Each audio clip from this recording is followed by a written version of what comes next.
You're listening to the AV-IT Amplifier.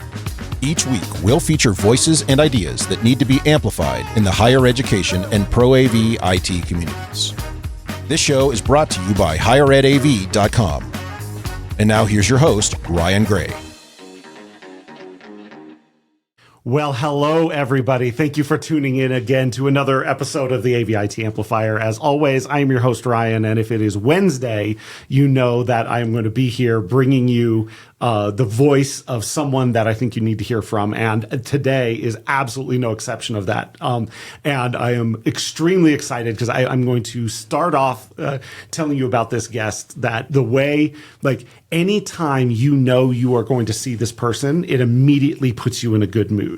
You are immediately excited to go, wait, Chief is going to be there? Yes, let's go do that. So, and it's one of the rare opportunities for me that I get to record in person, eye to eye with somebody in my own office. So it's a great day for me. So without any further ado, Chief Payne, would you introduce yourself? Who are you and what do you do? Yeah, thank you, Ryan, and good morning. Good morning and to Happy you. New Year. Same to you. Tyran Payne, 30 years law enforcement experience, 10 of that being in the United States Army Military Police Corps, bunch of traveling, bunch of great experiences, 20 plus of that being in civilian law enforcement. I'm going on my 9th year here at Yavapai College, my 2nd year as Chief of Police. I just graduated from NAU with a bachelor's in justice studies, and I'm currently working on a master's in organizational leadership. That's awesome. Yeah, That's thank awesome. you. Appreciate it. So what, day in and day out, what do you see as your mission or role at Yavapai College? Day in and day out, my number one mission is to provide safety and security to the student, staff, and faculty of Yavapai College. That is my driving force each day, to ensure that not just I provide that, but my team does as well. Mm-hmm. Yeah. And so, and we're jumping right into this because I'm very excited to talk to you about these things. What if that's the first thing on your mind when you come in, you know, that's what you're thinking. How do you translate that into actions, steps, initiatives, projects, things like that? So yeah, because that is my driving force each day, it's really not hard to switch that on. I do my prayer in the morning. I prep myself, thank God for things that I have in my life that I'm very appreciative of. And then I switch over to, okay, what do I have to do today? Mm-hmm. What service do I need to provide to the institution? So I really start to think about how does that manifest itself in physical actions that students, staff, and faculty can see. And that is being visible, getting out of my office, getting away from my computer, responding to the 5,000 emails that I have, and just taking a break and actually getting out and walking around campus and shaking hands with staff and faculty, saying hello to a student or two here and there. I was in the gym this morning and I was lucky enough to get in a conversation with one of our student athletes. And they have a basketball game this Saturday that I'm going to come to. So that's how I then in so doing that vicariously, I'm creating a visible presence to anyone wanting to come here and maybe do some harm. Yeah. They see that we have a police department. They see that we are active. We're out and about. Mm-hmm. So, it kind of, you're hitting a lot of birds with one stone when you're out there amongst the public doing a community service piece. So I know, I know this because I've been here a little while, and the commitment of the department to, and you use the word community a lot, to, I love it because in technology and IT, we use the word service a lot. We see our role as supporting the overall mission. And I think you have a pretty clear philosophy of how a police department should be doing that in the higher ed environment.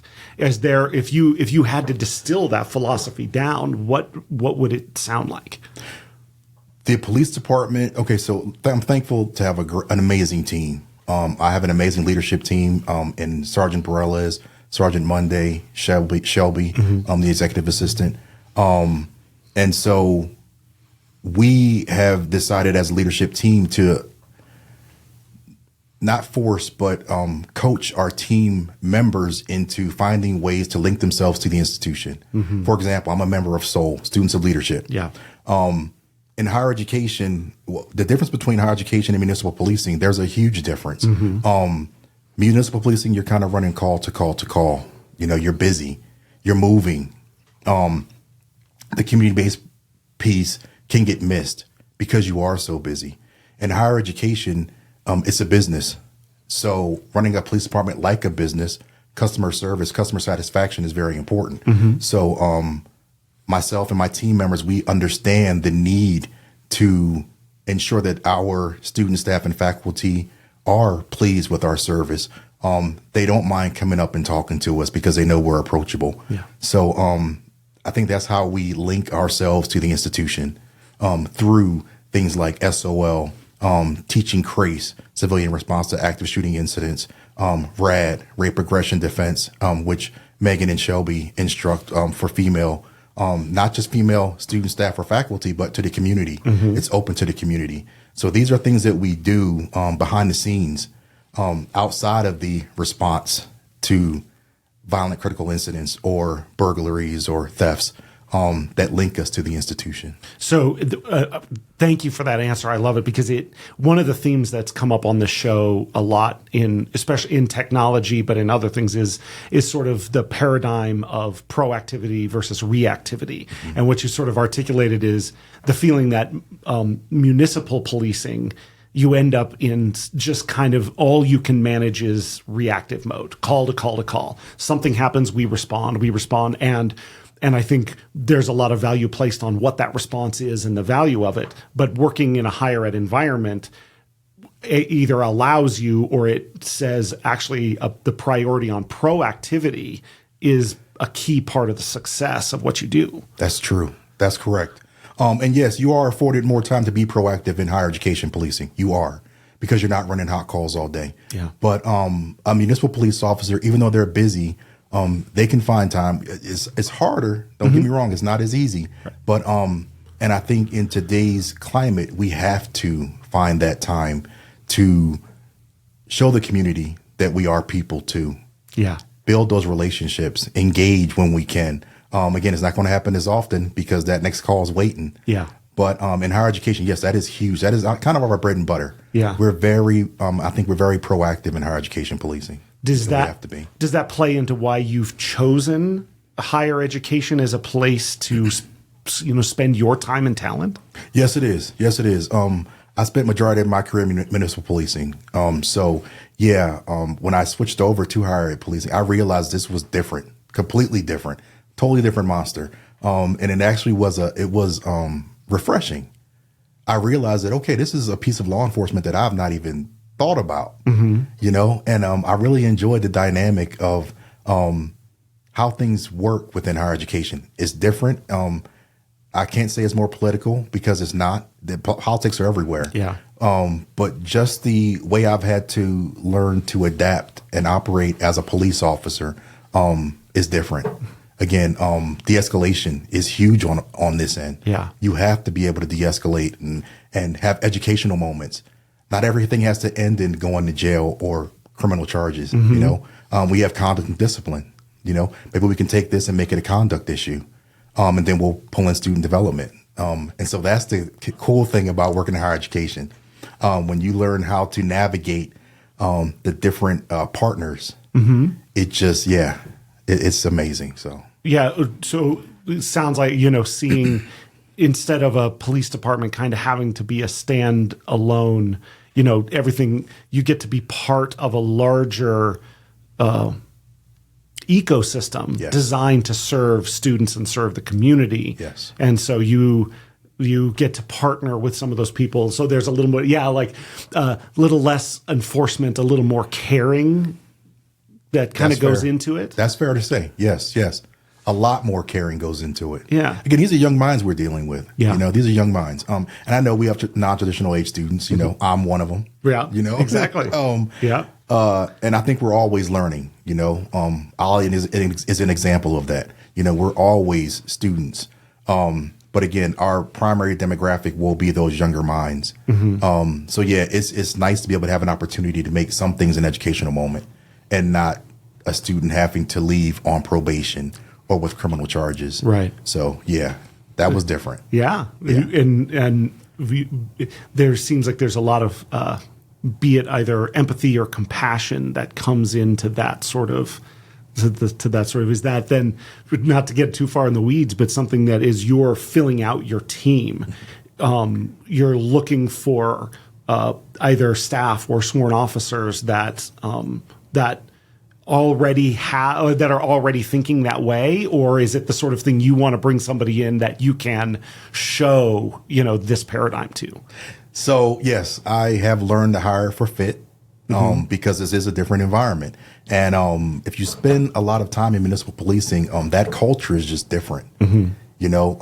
So yeah, it's a shift in mindset, which will hopefully manifest itself in an officer's behavior.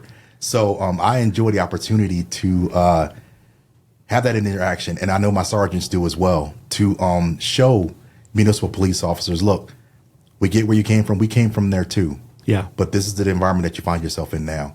And it's weird because those that buy in, you see that this is amazing. You know, I can do this instead of doing this. And it's, and it just works for some. Yeah. It's not for everyone. But for those who see the benefit in working in higher education policing, it's amazing. That's awesome. I love that. And it's such a, I think people think about it, and it is such a different role, technology and campus safety, but some of those themes are the same. Why do those of us that choose to, you can work in IT anywhere, and often you can make a lot more money in IT in other places. The people who choose higher education to do it for those same kind of reasons that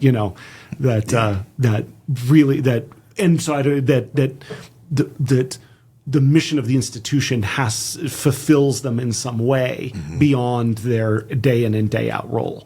Is that something you guys talk about in your team and deal with, talk about the role you play in the overall mission of the school? I'm glad you brought that up, because yes, we do. Because we're a police department within a college, a setting. So, a challenge that was put to me was, Ty, find a way for the police department to support the institution's mission. Some of us teach, but not all of us, So we provide a different service than a professor would, It's easier for or IT. Our service is kind of different. So it's challenging at times to meet the four. It's four. I think there's four. Yeah. But we do find ways to plug in. Where we can to support the district governing board's strategic initiatives. Again, it is a little challenging, but we have been finding ways to do so. So, that's awesome. Like I said, I'll spend the whole time telling you and your team how great they are, because it's something that the culture here, you guys are so ingrained in it that nobody dreads when one of our safety officers knocks on the door, you run into them anywhere. You know what I'm saying? Yes, they're the best. That's awesome. Okay, so then let's get to the real nitty gritty part. All right. Technology in policing. How much of a pain in the butt are we to you getting your job done? So you're not actually, and especially now that we're transitioning over to trying to bring MDCs into the police department, mobile data computers. This is something, it's not a new technology. It's been in use for years. But we are finding that in order to information share, for it to be seamless, we need computers in our vehicles to be able to track what's going on within the city of Prescott, Sedona, Cottonwood. So having MDCs like every police department does will just bring us up to current best practices. And again, it'll make that information sharing a little more seamless for us. We can see the calls for service coming out, and we can go ahead and either assist or track what's going on in the locations that we should have one of our 6 campuses or centers. So IT, your team, amazing. And they've been helping us with the transition over to getting MDCs. So, yeah. I love, and that brings up an interesting thing. I didn't even think to put the context at the beginning. So if there are a lot of higher ed, especially universities, and I get to take the big. In the paradigm now, many universities are spread outside their walls. They have lots of locations. They have whatever, but their main campuses are usually swallowed up by one city. If you're the University of Arizona, you are surrounded by Tempe. Yeah, they have. You're surrounded by one municipal police department. That's right. How many police departments do we have to interface with as a county-wide community college covering a land area about the size of the state of Connecticut? Thank you. So another great question. So a lot of people don't know this, but we have a very large jurisdiction for a small police department. Honestly, it's probably second to the sheriff's department. Yeah. You will see a Yavapai College police vehicle in Sedona. You won't see a Prescott Police Department vehicle patrolling in Sedona.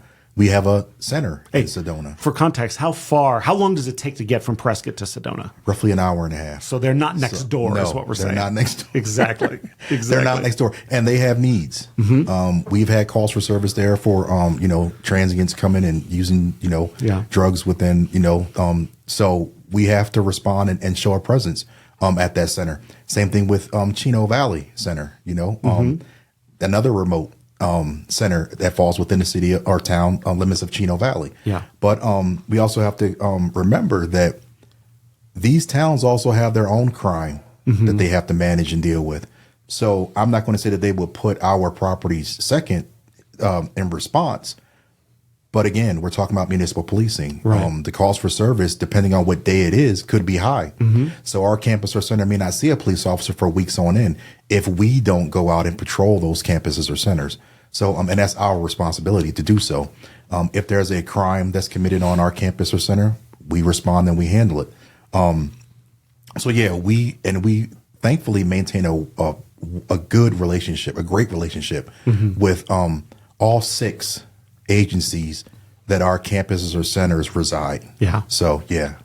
And that it's again another theme that comes up for guests on this show a lot is that regardless, like technology aside, it is the relationships you build not only with your customers, the people you're serving, but your colleagues and other, other service that enable you to do that well. And I just love the idea of, your paradigm of building relationships on campus dovetails in that, having relationships with those other agencies. How often does you or your team get called on to assist with something happening, that originates in one of those agencies?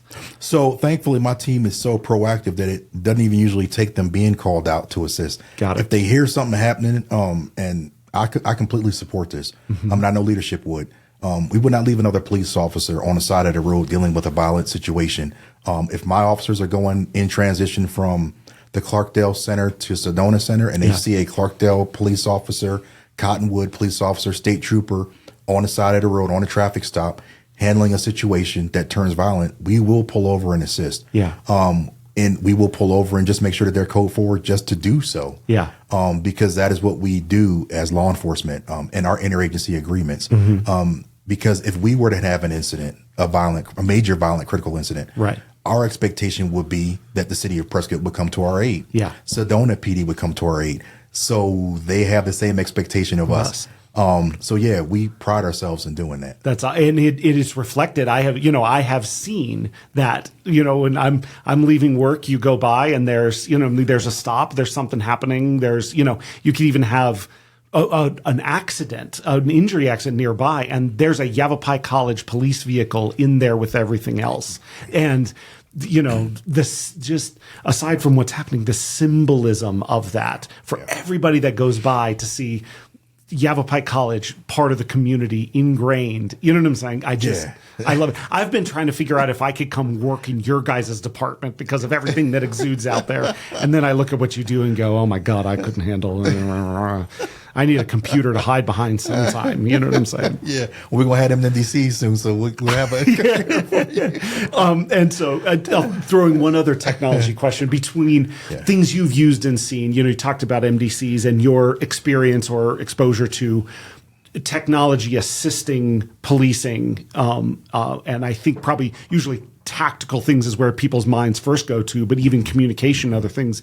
Are there things you've seen that you're excited about, or ways that you think technology can help you move forward in your mission? Yes, there are things that we are researching and looking into currently. Drones being one of them. Absolutely. As the institution grows, we do have trails that run around the Prescott campus and even our Clarkdale Center. Yeah. We have a huge trail system out there. And again, our students don't just live at Yavapai College. They're out and about. Yeah. So we want to be able to be a resource to them no matter where they are. So yeah, drones is definitely one piece of tech that we are looking into currently. And they come in, it's scalable. Yeah. I'm not talking about one of the big, predators, Yeah, no, not a missile firing attack vehicle of some type. Okay. Something with a camera on it that we can maybe put up to check our trails, in the evenings, or, just to maybe handle certain calls for service a little bit of a safer manner. Yeah. So that is one piece of tech that we are currently researching. That's awesome. That's cool. If only you had access to an academic program that taught people how to use drones. I know, Spencer. Yeah, we've been talking. Yeah, that's awesome.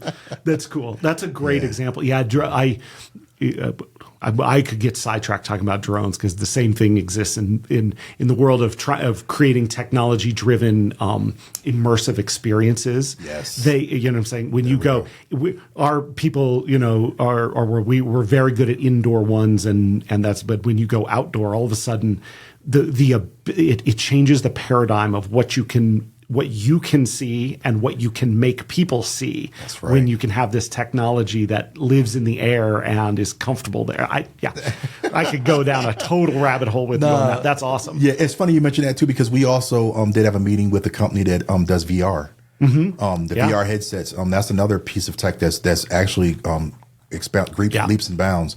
So that's a piece of technology that I think would be instrumental to training. Yeah. It's an immersive experience. And now the company that we looked at, they're able to track even the body's response to intense situations. So that's amazing. We're looking at that as well. So. Yeah, at our institute, we're going down that road in a lot of places, and one of the key areas are activities for students that are too dangerous to do or impractical to do, you know what I'm saying? Yes. Or to lead them into a more realistic scenario. Instead of starting in the real sim, you start in a virtual sim, and absolutely like physical, tactical things. And again, I can't cite it, but the studies that show that the body's response to those mirrors so closely the real life one that you can get. All right. Yes. Again, you're going to take me down a rabbit hole. That's awesome. Okay. Yeah. Then one other question, and as we kind of move to the end of this first one, it's the hard one, and kind of the elephant in the room for people who work in higher ed we just don't go that long anymore without seeing a headline of violent things happening on campuses. And I can't, it is people who work in IT, it's a challenge. And we have, not to call that, but we have people that we're close with, good friends at UNLV that, had a recent thing. So how do you go about thinking, we're Yavapai College, we're not UNLV, but that doesn't seem to matter. Incidents seem to happen everywhere. So that's a big, broad question. But how do you think about that challenge of providing safety to a community at a time when that violent incidents like that, gun-related incidents seem to be commonplace? Okay. Or at least the perception is that they're commonplace. The perception is, yes. And we had another shooting in K through 12 in Iowa. Yeah. I think it was a high school or middle school that had a shooting. So it is happening too often. In my line of work, complacency kills. And unfortunately, there are those who believe, well, we live in Prescott, we're safe. Right. No, I've been a police officer in this county for roughly 20-something years. The violence has increased within Yavapai County. I'm just going to put it out there. Yeah. It's nationwide. I think after 2020, things just changed with us, with people, coping skills, mental health, stress and anxiety.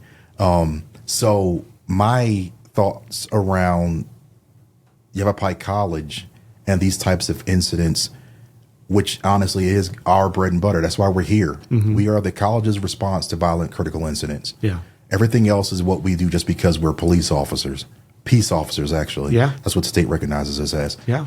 But our primary goal in being here is we are the college's response to violent critical incidents. The data has proven that immediate response to someone actively trying to kill someone is the answer, not delayed response, not 5, 10, 15 minutes. Stop the killing, stop the dying. We can get to warm zone. We can start to treat, triage, and get people the help they need without having them bleed out in a situation. So that focus on critical response is kind of sounds like the driving force of that, is being ahead of the game on and being ready ahead of time, not waiting for something to happen. That really drives how you guys move forward in protecting the campus from that kind of incident. Yes, because every situation is intel driven. When a police officer comes into a situation, they are responding to what they see, what they feel, what they hear. So based on that information, sometimes it's coming in really fast. Sometimes it's, an officer has time to take it all in and just, digest what's happening and then respond. But a lot of times for active killing incidents, no, it's fast paced, it's moving, it's dynamic. So yeah, and it's stressful. Yeah. I don't care how long you've been doing this job. The natural response to violence is, especially for most, it's challenging. So, and we're human too. So yes, officers have to rely on their training and experience to safely get them and people who find themselves in that situation through that situation safely. So then that is a very, as opposed to what we talked about at the beginning of, relationship building, community policing, and that sort of what feels like a positive and upbeat thing you're always carrying with you. It sounds like this other possibility you have to be ready for at any given time. How do you and your department deal with that dichotomy of being present and proactive but always carrying the idea of, is today the day I'm going to have to call on that training? So the good thing about law enforcement in my 30 years of practicing, I call it practicing law enforcement, is it's chess, not checkers. Each day brings something new. Some days are hot and heavy, and then some days you have time to actually do that community-based policing piece. But we are always thinking, it's a mindset. Yeah. When is something going to happen that is going to make me have to switch it on and respond to violence in a controlled and aggressive manner? Yeah. We have to have that mindset. So I can come from talking to you right now to my phone ringing, and I have to respond to one of our campuses or centers or someplace within the city of Prescott to assist for a situation that just happened. Yeah. So we can go from this calm, cool, collected, amazing conversation to now I've got to switch it on, jump in my police car, turn the lights on, and go into an unknown situation that, as far as I hear on the radio, is happening, is violent, and you just hear the sirens rolling, and that's why I call police work chess and not checkers. Yeah. So yeah. Well, thank you for doing it. Yeah, thank you. Thank you for being that person and being there to take care of us in what we're doing. And just to close out, I want to ask you one of the things that you've alluded to a couple times in here, and that I know is important for you, because you talked about training and advancement of your department and always keeping things moving forward and taking care of your people. And one of the things I know you've been very proud of is the ICLEA, The word Accreditation. accreditation. Yes, What? yes. So, just for our audience, what is that accreditation? What does it mean? What does it take to get it? Accreditation, it basically allowed us opportunity to look at the way we provide service. Accreditation is all about best practices in law enforcement. It is the Cadillac of how officers, police departments should respond to the community's needs. Accreditation today is needed. There are a lot of police departments chasing accreditation it's not even really a federal mandate yet. But in order to qualify for certain federal funding, you have to be an accredited agency. That's a tough one. Say that 10 times fast. Or Gerald Monahan, when he was chief of police, he started the process and finished it before he retired. But in discussion, when I was his commander, we just realized that it was an opportunity we couldn't pass up on. We didn't do it for the federal funding. We did it because it needed to be done. Yes. Because it made us a better police department. Yeah. So, I love it. We're proud of it. It's such a parallel to things in technology where certifications and things like that prove that you have a commitment to best practices and that sort of thing. So I just love that tie-in. So if listeners look at the department on their campus and see that ICLEA, what should that make them feel? What does that say about that department? It says that their department recognizes the community's needs and the need to operate under best practices. And a lot of practices and for the proofs for the reaching accreditation, there are a lot of things about technology. What are some things that are out there that an agency can bring in tech-wise to provide better service? MDCs, drones, radios, tasers. These are all things that aid a police department in providing service. So, there are so many things within that we learned just going through the 3-year process that made us a better police department for Yavapai College. Well, congratulations to you and your team on that. I know those things also take upkeep too. You don't get them once, and we all know about renewals and that sort of thing. So thank you for taking the time to do that, because it makes a difference to us, the people that you're caring for. Thank you. Chief, I want to talk to you all day, and my thing is already telling me I'm over time. And so thank you for being here and sharing your perspectives and your thoughts with me and with your audience. Yeah, Ryan, I appreciate it. Thank you for having me today. Thank you for listening to the AV-IT Amplifier. Tune in next week for more with today's guest. It'll be great, or your money back. Your host has been Ryan Gray. He's on the tweeters at Ryan_A_Gray, or find him on LinkedIn to connect. Please subscribe and give the show a rating and review wherever you get your podcasts. This show is brought to you by higheredav.com. The views expressed here are not necessarily those of our respective institutions, employers, or sponsors. Everyone hang in there, go easy, and we'll be back next week.